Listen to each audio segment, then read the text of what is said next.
नमस्कार, आप देख रहे हैं सी न्यूज भारत और मैं हूं आपके साथ ज्योति अरोरा। वक्त हो गया है न्यूज आवर का, तो आइए नजर डालते हैं इस वक्त की बड़ी खबरों पे।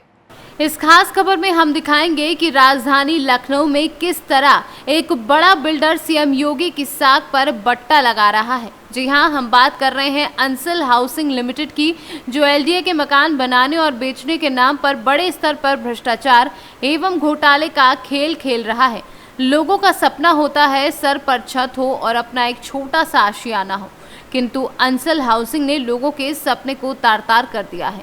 आवांटियों को मकान के नाम पर खंडहर थमाया गया और मूलभूत सुविधाओं के नाम पर ठेंगा दिखाया गया। आइए देखते हैं हमारे संवाददाता उमेश विश्वकर्मा की ये ग्राउंड रिपोर्ट। राजधानी लखनऊ के कानपुर रोड स्थित एलडीए सेक्टर M1E की डेवलपर अंसल हाउसिंग द्वारा भ्रष्टाचार का एक बहुत बड़ा खेल खेला जा रहा है। एलडीए की महत्वाकांक्षी योजना अंसल आंगन योजना को इस डेवलपर कंपनी ने भ्रष्टाचार की भेंट चढ़ा दिया है। मकान बनाने से लेकर मकान बेचने तक भ्रष्टाचार ही भ्रष्टाचार सामने आया है।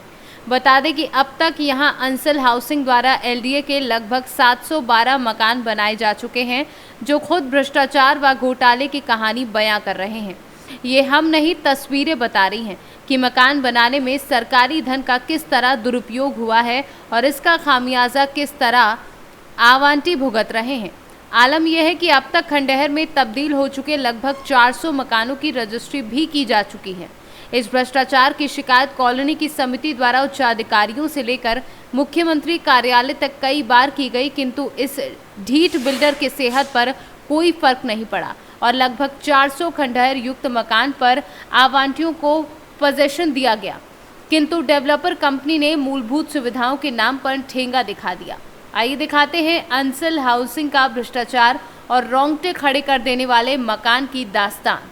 राजधानी लखनऊ के कानपुर रोड स्थित एलडीए के महत्वाकांक्षी योजना अंसल आंगन योजना की developer company Ansal housing limited की भ्रष्टाचार की कहानी बड़ी लंबी है। किस तरह भ्रष्टाचार किया गया है, किस तरह सरकारी धन का दुरुपयोग किया गया है, इसका जीता जागता उदाहरण ये खंडहर है। इस खंडहर युक्त मकान में मैं खड़ा हूँ। आप देख सकते हैं कि छतें दरक गई हैं, दीवार दरक गए हैं, न खिड़की है न दरवाजे हैं। इस तरह के मकान लोगों को आवंटित किए गए हैं। आवंटी आज अपने को ठगा महसूस कर रहे हैं और मुख्यमंत्री योगी आदित्यनाथ जी से न्याय की दरकार कर रहे हैं कि उन्हें न्याय मिले, इनका डूबा हुआ पैसा इन्हें वापस मिले। जो मकान इनको पूर्ण कंप्लीट अवस्था में साज सज्जा के साथ मिलना चाहिए था, आज वो मकान इनको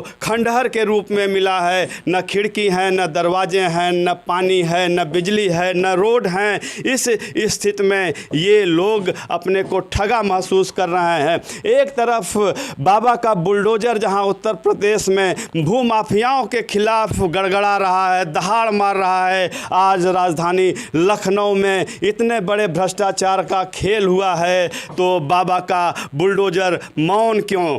आइए आपको दिखाते हैं कुछ और जीती जागती तस्वीर और आवंटियों की जुबानी की उनका दर्द किस तरह है। तस्वीरों में जो आप खंडहर देख रहे हैं, चीख चीख के भ्रष्टाचार की कहानी बयां कर रहे हैं। किस तरह भ्रष्टाचार का खेल हुआ है। छतें जर्जर हैं, दीवारें दरक गई हैं, न खिड़की है न दरवाज़ा है। ऐसे मकान अंसल आवंटियों को अलॉट कर रहा है, जो इस मकान को ख़रीदने के बाद अपने को ठगा महसूस कर रहे हैं। तस्वीरों में यह मकान मैं एक उदाहरण के लिए दिखा रहा हूं कि क्या हालात हैं। दीवारें गायब हैं, ढह चुकी हैं और छत की स्थिति आप देख सकते हैं। छत के लोहे साफ दिख रहे हैं और छतों में सुराख हो गए हैं। आप देख सकते हैं कि खुला आसमान इस सुराख से दिखाई दे रहा है। मकान के फर्श की बात करें तो कुछ भी नहीं है, कच्चा फर्श है, फर्श बना ही नहीं है। इसके अलावा टॉयलेट बाथरूम की बात करें तो कोई सुविधा नहीं है। आप देख सकते हैं कि इस मकान में इस तरह भ्रष्टाचार हुआ है कि टॉयलेट की सीट भी भ्रष्टाचार की भेंट चढ़ गई है और एलडीए के अफसर और अंसल की मिली भगत से यह बहुत बड़ा खेल खेला गया है। इसी क्रम में एक महिला आवंटी हैं जो खंडहर खरीद कर और अपने को ठगा महसूस कर रहे हैं। इनकी गाढ़ी कमाई लुट चुकी है, दोहरी मार झेलनी पड़ रही है। अब ये अपना मकान तोड़ के नए सिरे से मकान बना रही हैं। जी, क्या नाम है आपका? नाम मेरा कांति है। जब आपने मकान यह खरीदा था, आपको पोजीशन में यह मकान मिला था, तो क्या दशा थी? इसी तरह की रही है, न छत रही है, न जमीन में कुछ रहा है, न दीवारें रही हैं, वह कुछ नहीं रहा। कुछ नहीं था। हाँ, लैट्रिन बाथरूम कुछ नहीं है, यही इतना है, सब खंजर पड़ा है कि कौने लायक की नहीं है। तो कैसा लगा जब मकान आपने खरीदा? आपने एक सपना रहा होगा कि मकान मैं खरीद रही हूँ, एलडीए का मकान है, कि अच्छा बढ़िया है, कि कोई कॉलोनी है तो अच्छी है। मतलब यहाँ जब देखें तो कॉलोनी तो ऐसी है वह कि एकदम व्यवस्था है, वह रहने वाली नहीं है। वह कांति श्रीवास्तव जी का यह मकान अलाट हुआ था जो खंडहर में था, और आज अपना फिर से ये तोड़वा के मकान बनवा रही हैं और ठगी का शिकार हो गई हैं अंसल की। अंसल हाउसिंग लिमिटेड के भ्रष्टाचार के खेल में किस तरह आवंटी ठगी का शिकार हुए हैं, आइए सुनते हैं उन्हीं की जुबानी। जी, क्या नाम है आपका? रिंकी पाल। हाँ, रिंकी पाल जी, ये बताइए कि जब आप का मकान यहाँ आवंटित हुआ था और जब आपको पोजीशन मिला था, तो मकान की हालत क्या थी? मकान की हालत थोड़ा ये आगे जो आइए। आपने देखा है यहाँ पे जैसे टूटे फूटे सारे मकान मिले हुए हैं। जब हम लोग यहाँ आए तो ना तो ये दरवाजे थे, ना खिड़कियाँ थी, लैट्रिन बाथरूम कुछ भी नहीं था। यहाँ तक लैट्रिन में सीट तक के नहीं थी। तो हम लोगों को मिला है। बिजली थी, लाइट थी और रोड थी? नहीं, कुछ भी नहीं था बिल्कुल। ना तो बिजली तो काफ़ी टाइम अब जा कर के मिली। काफ़ी टाइम हम लोग बिना बिजली के रहे हैं यहाँ पे। अच्छा बताइए, जब एक लोगों का सपना होता है कि लोग अपनी पाई जुटा के और पैसा इकट्ठा करते हैं कि हमारे सर पे छत हो, हमारा एक आशियाना हो, तो जब आपने रजिस्ट्री किया होगा, पैसे का भुगतान किया होगा, उसके बाद जब आपको एक खंडहर दिखा होगा पोजीशन के समय, तो क्या महसूस हुआ था? सर बहुत बुरा लगा था, क्योंकि जब इतना पैसा लगा करके इंसान सोचता है कि अपना एक घर हो, जब वहाँ के देखो कुछ भी ना हो, खंडहर मिले, तो समझ सकते कैसा लग रहा होगा। तो फिर इसको तोड़वा के आप लोगों ने अपना मकान बनवाया? जी, तोड़वा करके क्या, अब सारा तो हम लोग ने किस्तों में ये मकान लिया था जब यहाँ, उसके बाद फिर लोन ले करके ये मकान बनवाया गया किसी तरीके से। मकान बनने के काफ़ी टाइम बाद तक के बिजली नहीं थी यहाँ पे, पानी ये सब नाली वाली टूटी फूटी, बहुत सारी दिक्कतें थी। तो कहीं कहीं एक लोगों का सपना होता है कि एलडीए का मकान ले रहे हैं, एलडीए के मकान में सारी वो सुविधाएं होती हैं जो मनुष्य के जीवन के लिए उपयोगी हों। सड़क, लाइट, कम से कम इतनी तो व्यवस्था होनी ही चाहिए। तो बात दूर है सड़क लाइट की, अगर देखा जाए मकान के अंदर न तो फर्श थे, न मकान प्लास्टर था, न लैट्रिन बाथरूम था, इसके अलावा तमाम खामियां थी, खंडहर जर्जर स्थिति में। तो लोने लगे हुए थे ईंटों में, लोने लगे हुए थे ईंटों में।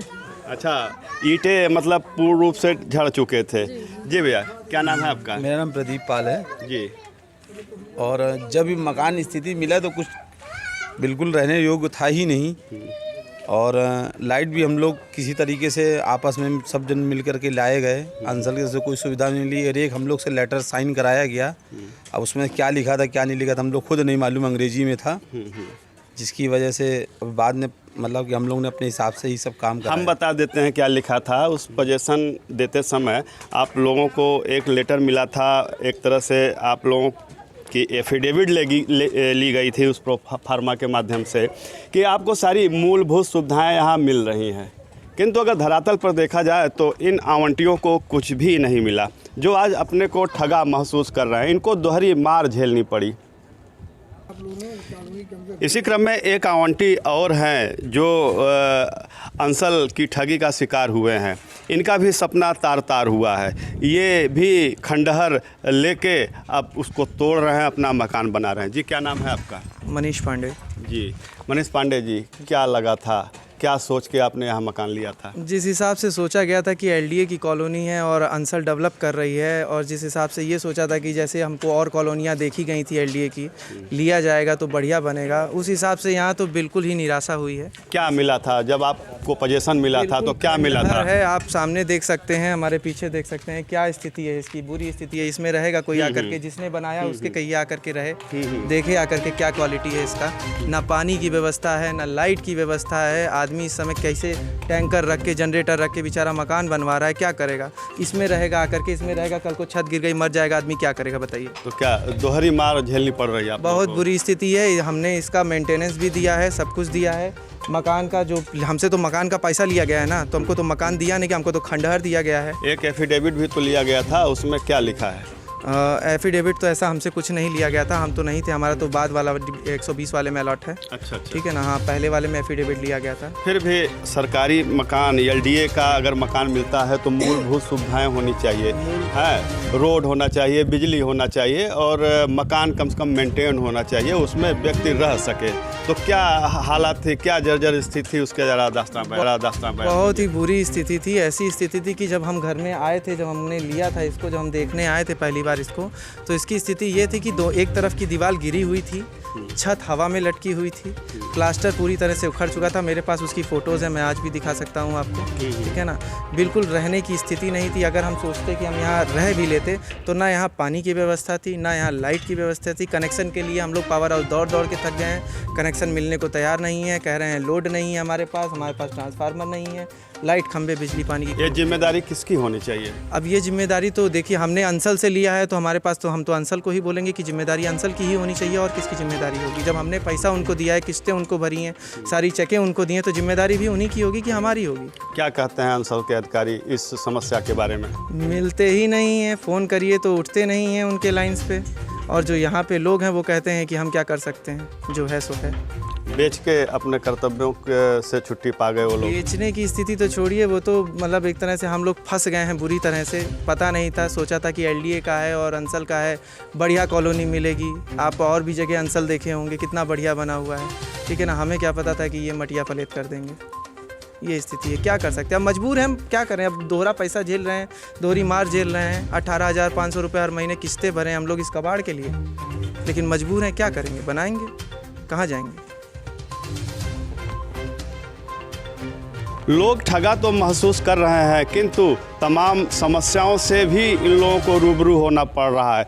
न रोड की व्यवस्था है, न बिजली की व्यवस्था है। सोसाइटी के सहयोग से लोगों को व्यक्तिगत रूप से बिजली मुहैया कराई गई है, जो कि जिम्मेदारी अंसल की थी। अंसल अपनी जिम्मेदारियों से भाग गया है। इस समय सोसाइटी के अध्यक्ष राजेश श्रीवास्तव और बबलू जी हमारे साथ हैं। इनसे हम जानना चाहेंगे कि रजिस्ट्री के समय क्या स्थिति थी, किस तरह की समस्याओं से लोगों को रूबरू होना पड़ रहा है? रजिस्ट्री के समय में सर, जैसे आप मकान देख रहे हैं आज भी है, जो उसी तरह पहले भी थी, और मूलभूत सुविधा के नाम पर इन्होंने ज़बरदस्ती एफिडेविट लिखवा लिया। जिन लोगों ने उस वक्त एफिडेविट नहीं दिया उन लोगों का इन्होंने रजिस्ट्री भी नहीं किया। ये तो जब हम लोग आए एक सोसाइटी रजिस्टर्ड करा के आपस में चंदा लगा के किसी तरह बिजली विभाग से 25 फिर 63 फिर 100 का ट्रांसफार्मर लगवाया हूँ। अब भी वो भी ओवरलोड हो चुका है। अब बिजली विभाग कहती कि या तो ट्रांसफार्मर बढ़वाइए तब मैं दूंगा, तो इसलिए अब लाइट भी नहीं मिल रहा है हमारे। जबकि पजेशन के समय अंसल ने इन मूलभूत सुविधाओं का पैसा तो जमा करा लिया होगा। मूलभूत सुविधा का सारे पैसे जमा करा लिया।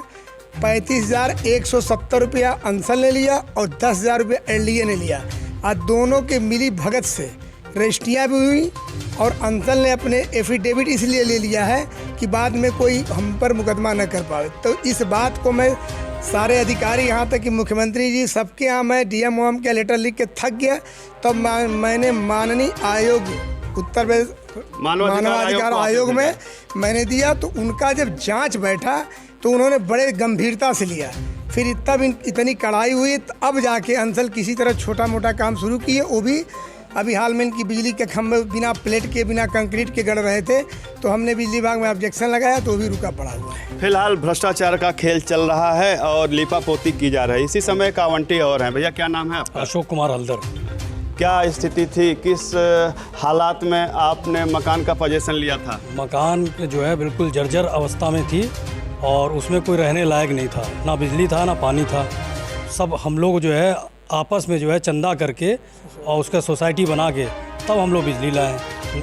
इतना बड़ा भ्रष्टाचार का खेल हुआ है, तो क्या अंसल के अधिकारियों के खिलाफ, अंसल के मालिक के खिलाफ मुख्यमंत्री योगी आदित्यनाथ का चाबुक चलना चाहिए? बिल्कुल चलना चाहिए, बिल्कुल चलना चाहिए। और जो है अगर नहीं चलेगा तो ये लोग ऐसा ही करेंगे यहाँ, क्योंकि और भी अभी मकान नए बन रहे हैं जिसमें कि ये लोग यही खेल कर रहे हैं। कितने मकान इतने हैं जिनका निर्माण हो चुका है और कितने अलॉट किए गए हैं?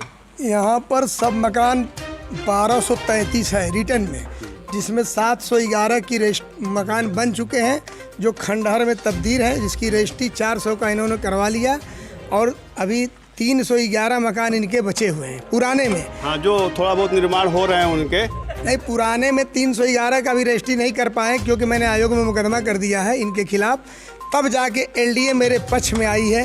अब एलडीए मेरे पक्ष में है, लेकिन मैं सबसे पहले अपने विधानसभा के विधायक माननीय डॉक्टर राजेश्वर सिंह से कहना चाहूँगा कि स्वाति सिंह जब मंत्री थी तो उनसे भी हमने बहुत आवाज़ उठाया, लेकिन उन्होंने सुना नहीं।